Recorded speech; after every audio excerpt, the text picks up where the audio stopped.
Hello everyone, आप सभी का मेरे चैनल पर स्वागत है। आज हम लोग सीम फिनिशेस के बारे में जानेंगे कि सीम फिनिशेस क्या होती हैं। इससे पहले मैं अपनी स्टिचेस और सीम्स के ऊपर वीडियो बना चुकी हूँ। जितनी ज़रूरी हमारी सीम और स्टिचेस होती हैं उतनी ही ज़रूरी हमारी सीम फिनिशेस भी होती हैं।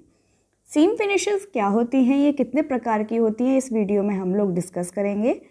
सीम फिनिश जो होती हैं वो एज को कंप्लीट करने के लिए होती हैं, तो ये भी उतनी ही ज़रूरी हैं जितने हमारे फैब्रिक को एक गारमेंट कन्वर्ट करने में ज़रूरी होती हैं। स्टिचेस और सीम्स की ही उतनी ही ज़रूरी हमारी सीम फिनिशेस की भी होती है। तो आइए स्टार्ट करते हैं और आगे बढ़ते हैं कि हमारी सीम फिनिशेस कितने प्रकार की होती हैं।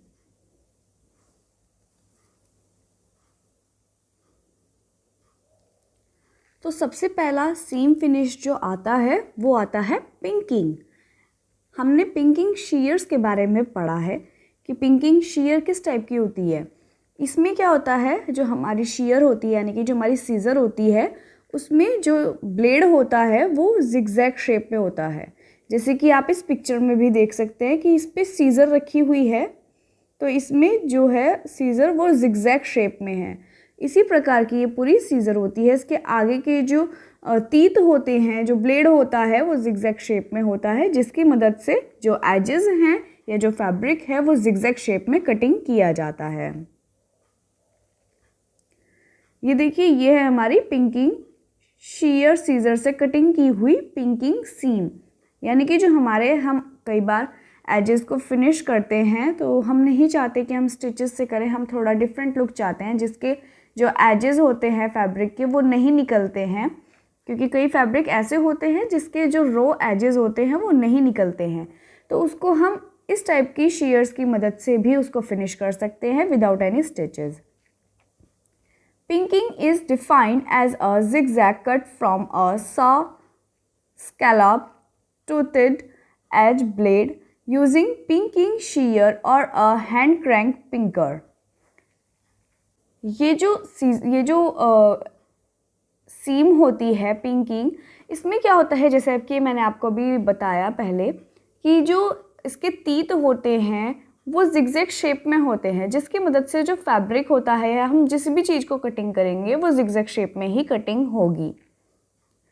ये हमारे हाथ से कटिंग की जाती है, हम इसको हाथ से कटिंग करते हैं। हाँ, जैसे सीज़र हमारी चलती है इसी प्रकार ये वाली सीज़र भी हमारी चलती है। पिंकिंग शीयर सीज़र उसी प्रकार चलती है और हम अपने फैब्रिक को उसी प्रकार कटिंग करते हैं। After stitching the seam, simply trim the seam allowances with pinking shear और with a pinking tool and press the seam open. जैसे कि आप इस पिक्चर में देख सकते हैं कि हमने सिलाई करने के बाद प्रेस की मदद से इसके जो सीम्स हैं उसको ओपन कर दिए हैं। तो हमें हमेशा जब भी हम अपना गारमेंट रेडी करते हैं, फिनिश करते हैं, तो उसको या तो वन साइड करके फिनिश करते हैं या फिर उसकी जो स्टिच की हुई एजेस होती हैं उसको स्लिट कर देते हैं, यानी कि उसको खोल देते हैं और ओपन करके उसको आयरन करके फिनिश कर देते हैं, जिस प्रकार इस पिक्चर में भी किया गया है।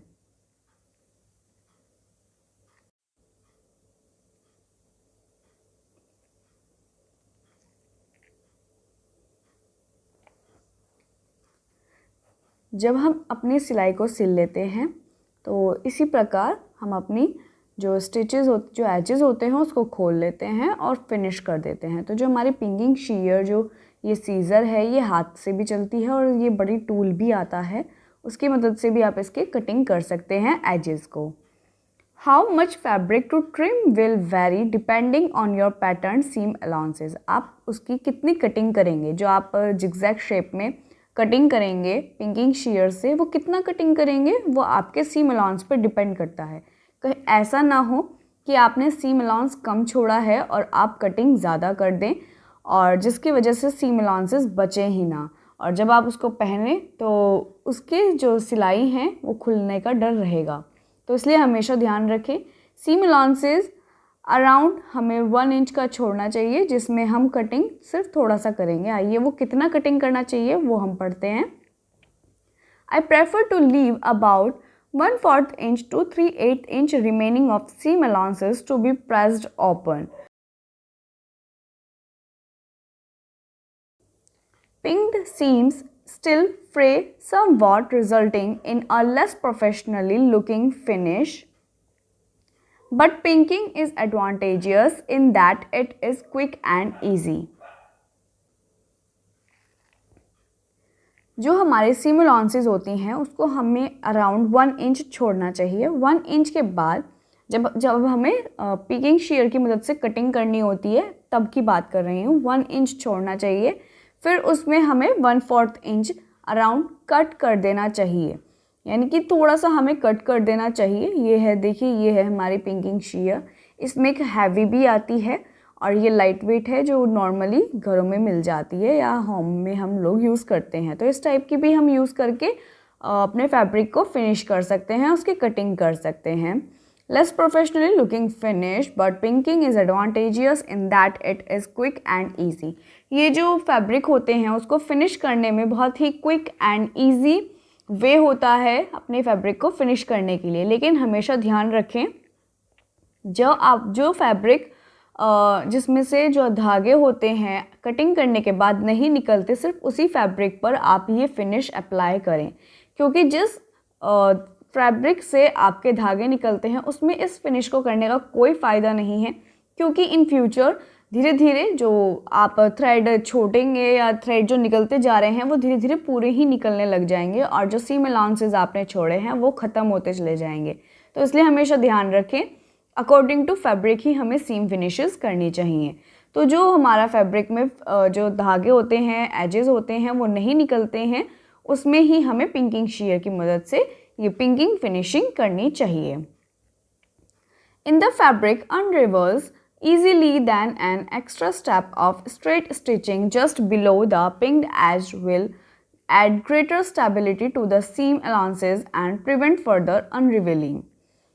तो ये जो हमारी अनरिवील जो होती हैं फैब्रिक्स जिसमें धागे निकले होते हैं उसको इजीली कट कर देता है और एक स्ट्रेट स्टिचिंग कट करता है। Below pinked edge will add greater stability to the seam allowances. तो जो हमारे स्ट्रेट फैब्रिक्स होते हैं जिसमें एजेस हम स्ट्रेट छोड़ देते हैं, तो पिंकिंग शेयर की मदद से वो स्टेबिलिटी ज़्यादा रखता है, क्योंकि जो धागे होते हैं वो जिगजैग फॉर्म में कटिंग हो जाते हैं तो इतना निकलना आसान नहीं होता। लेकिन स्ट्रेट जो होते हैं उसके धागे बिल्कुल स्ट्रेट होते हैं तो उनका निकलने के संभावना ज़्यादा रहती है, क्योंकि स्ट्रेट होते हैं तो एकदम निकल जाते हैं, जिगजैग में रहेगा तो थोड़ा टाइम लगेगा निकलने में। तो इसलिए जो इसकी स्टेबिलिटी होती है सीम अलाउंसेस की वो टिकने में ज़्यादा रहती है।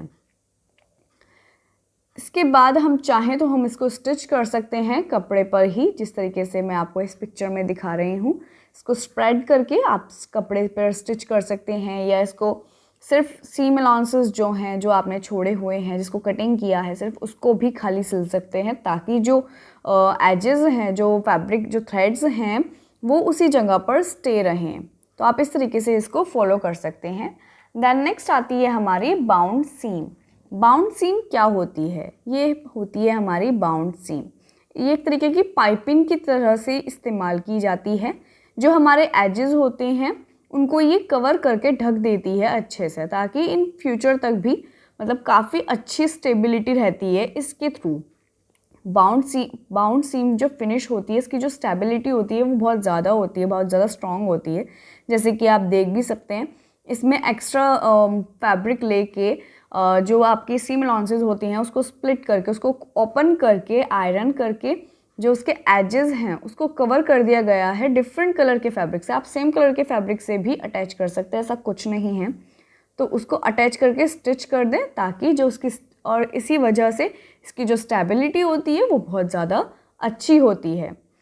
A bias bound seam is a seam that is finished with bias binding so the raw edges are covered।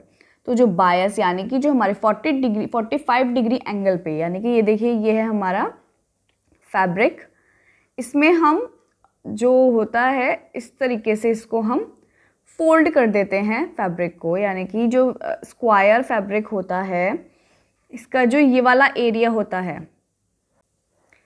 ये वाला जो एरिया होता है ये हमारा बायस कहलाता है। यानी कि 45 डिग्री एंगल का जो एरिया होता है वो हमारा बायस कहलाता है। आप देख सकते हैं ना, ये 45 डिग्री एंगल बन रहा है यहाँ पे।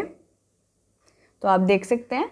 तो इसी तरीके से ये हमारा बायस कहलाता है, यानी कि हिंदी में अगर मैं कहूँ तो आडी पट्टी निकालें और इसको स्टिच कर दें, ताकि ये आपका इजीली जो आपके एजेस हैं फैब्रिक के वो थ्रेड्स जो हैं निकल जाते हैं, उसको अच्छे से कवर कर लेता है। The binding can cover both edges of the normal seam together is in one operation, or the bias can be sewn to each side of a pressed open seam। जैसे कि आप इसकी नेम से ही समझ सकते हैं, बाउंड सीम, यानी कि इसको बाइंडिंग करना, जो सीम जो एजेस होते हैं उसको बाउंड करके रखना, बंद करके रखना, कवर करके रखना। तो जो भी एजेस होते हैं फैब्रिक के उसको नॉर्मल तरीके से एक दूसरे के साथ एक ही ऑपरेशन से हम इसको स्टिच कर सकते हैं, उसको कवर कर सकते हैं। A bound seam looks like a French seam on the right side of the fabric.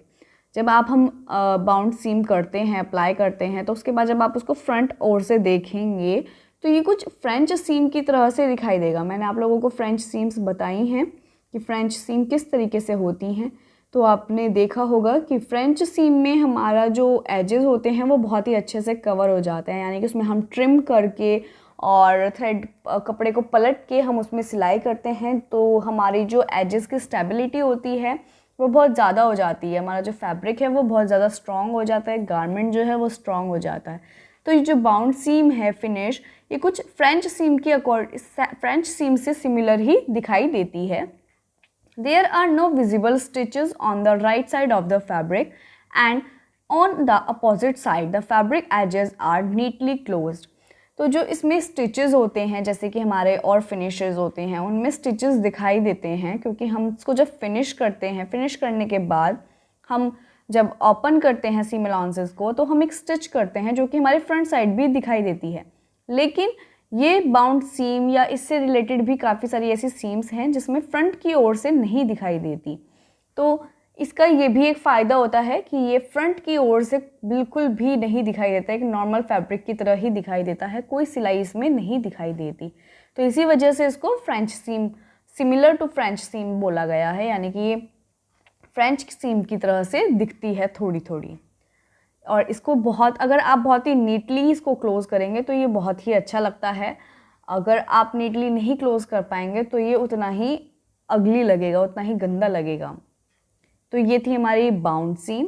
Then next आती है हमारी थर्ड, ओवरकास्ट सीम फिनिश। तो जैसे कि आप इस पिक्चर में देख रहे हैं, थोड़ी सी डायगोनल स्टिच की जाती है, तो ये हमारी ओवरकास्ट सीम फिनिश होती है। इसको हम मशीन के द्वारा भी कर सकते हैं। जितनी भी फिनिशेस मैं आपको बता रही हूँ, इनको हम मशीन के द्वारा भी कर सकते हैं और हम बाय हैंड भी कर सकते हैं। तो जैसे कि आप इसमें देख सकते हैं पिक्चर में, इसमें डायगोनल स्टिच की हुई है। Overcast stitch is a type of stitch used to enclose a row or unfinished seam or edges। जो हमारे सीम्स निकल जाते, जो हमारे एजेस जो होते हैं फैब्रिक के, जो थ्रेड्स होते हैं, जो यार्न्स होते हैं, वो धीरे धीरे निकलने लगते हैं सीम अलाउंसेस में, तो हमें उसको कवर करके रखना होता है, जैसे हम इंटरलॉक कर लेते हैं। तो अब मैंने आपको इंटरलॉक की जगह, कई फैब्रिक्स ऐसे होते हैं उसमें ज़रूरत नहीं पड़ती इंटरलॉक की, लेकिन हमें कुछ डिफरेंट दिखाना होता है, कुछ स्टाइलिश दिखाना होता है, तो हम पीकिंग शेयर कर सकते, पीकिंग जो सीम फिनिश है उसको अप्लाई कर सकते हैं। अदरवाइज़ हम अपनी बाउंड सीम फिनिश कर सकते हैं, क्योंकि वो बहुत ज़्यादा स्टेबिलिटी होती है। लेकिन क्या होता है कि हर जगह पर हम बाउंड फिनिश भी नहीं कर सकते, तो इसलिए हम ओवरकास्ट फिनिशिंग, ये कुछ हमारी इंटरलॉकिंग की तरह ही होती है, लेकिन इंटरलॉक स्टिच नहीं होती ये प्रॉपर, सिमिलर टू इंटरलॉक कह सकते हैं हम। तो इसमें डायगोनल आती हैं स्टिचेस, तो जो भी हमारे अनफिनिश्ड एजेस निकले होते हैं, रो यार्न्स होते हैं, उसको ये कवर कर देता है। The purpose is to prevent unravelling of the fabric. जो अनरिवेलिंग फैब्रिक होता है, जिसके जो यार्न्स होते हैं वो बिखरे बिखरे होते हैं, तो इसका जो पर्पस होता है ओवरकास्टिंग स्टिच का, वो यही होता है कि वो जो रो फैब्रिक्स, जो रो यार्न्स जो निकल रहे हैं उस फैब्रिक में से, उसको वो कवर कर देता है, उसको वो बाउंड करके रख देता है, बाइंड कर देता है। The finish is used in both thick and thin fabric. तो ये जो सिलाई होती है, हम इसको थिक में भी और थिन फैब्रिक, यानी कि पतला हो चाहे मोटा हो, दोनों ही फैब्रिक पे हम इसको अप्लाई कर सकते हैं। After doing plain stitching in this, it is used to prevent the threads from coming out by ripping the stitch. जब हम इसमें नॉर्मल सिलाई करते हैं तो हमें ये डर रहता है कि कहीं थ्रेड्स बाहर ना निकल के आ जाएं, तो इसी वजह से उसको कवर करने के लिए, प्रिवेंट करने के लिए हम उसको ओवरकास्ट कर देते हैं। जैसे कि आप इस पिक्चर में देख सकते हैं कि ये बाय हैंड्स में ओवरकास्टिंग की गई है। ये देखिए, पहले फैब्रिक पे नॉर्मल स्टिच की जाती है, प्लेन सिलाई की जाती है, उसके बाद जो दोनों जो सीम अलाउंसेस बचते हैं, जो दोनों एजेस होते हैं, उसको स्प्रेड किया जाता है, उनको खोला जाता है, ओपन किया जाता है, then because of by the help of iron की मदद से हम उसको खोल सकते हैं ताकि हम इस पर ईजीली इसको फिनिश कर सकें। तो आप देख सकते हैं कि एजेस को कितने प्यार से और कितनी सफाई से फिनिश किया गया है। ये हैंड से किए गए हैं, आप मशीन से आज के टाइम पे वैसे इतना टाइम है नहीं किसी के पास कि जो हाथ से फिनिश करें, लेकिन जब तक इस टाइप के मशीन्स नहीं बनी थी तब तक हाथ से ही ये फिनिशेस किए जाते थे।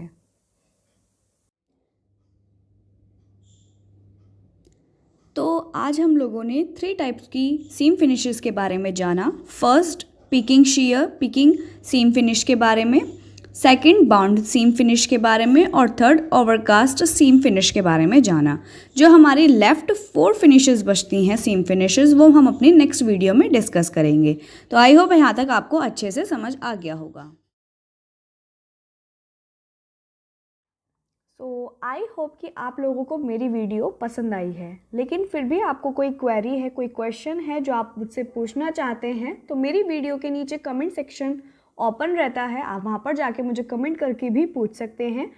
अदरवाइज एक डिस्क्रिप्शन बॉक्स होता है जिसमें जाके आप देखेंगे कि वहाँ पर मेरी इंस्टा आईडी का लिंक मैंने शेयर किया हुआ है। अदरवाइज़ मैं वीडियो में भी साथ के साथ शेयर करती हूँ अपनी आईडी का नेम, जिस नेम से मेरी आईडी होती है।